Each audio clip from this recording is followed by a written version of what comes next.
बिस्मिल्लाहिर्रहमानिर्रहीम। अस्सलाम वालेकुम। आइए थोड़ा मुस्कुराते हैं।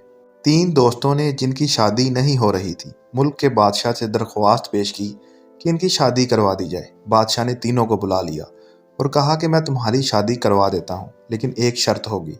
तुम लोगों को एक आजमाइश से गुजरना पड़ेगा। जो कामयाब हो गया उसकी शादी एक खूबसूरत लड़की से करवा दी जाएगी, और जो नाकाम हो गया उसकी शादी किसी बदसूरत लड़की से होगी। इन्होंने शर्त मंजूर कर ली।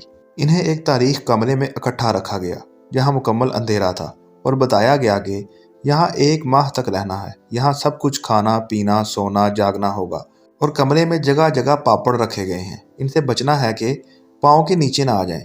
जिसका पाँव पापड़ पर आ गया उसकी शादी बदसूरत लड़की से कर दी जाएगी। अब जनाब तमाम दोस्त इस आजमाइश से सही सलामत गुजरने के लिए मुकम्मल एहतियात से रहने लगे। 9 दिन खैरियत से गुजर गए। 10वें दिन एक दोस्त का पाँव पापड़ पर आ गया। फौरन इसे सिपाही कमरे से निकाल कर ले गए और उसकी शादी बदसूरत लड़की से कर दी गई। अब 2 दोस्त खुश हुए कि अब जगह खुली हो गई है। 20वें दिन एक और दोस्त का पाँव पापड़ पर आ गया और सिपाही इसे भी रोता धोता ले गए। अब तीसरा अकेला रह गया। उसने बाकी दिन खैरियत से गुजार लिए। आजमाइश पूरी होने पर उसकी शादी एक खूबसूरत लड़की से कर दी गई और वह खुशी खुशी रहने लगा। एक दिन उसने अपनी बीवी से कहा, तुम्हें पता है मैं तुम्हें हासिल करने के लिए कितनी तकलीफ दा आजमाइश से गुजरा हूँ? और उसके बाद मुकम्मल तफसील समझाई। फिर पूछा, अच्छा तुम बताओ, तुमने मुझे हासिल करने के लिए क्या किया?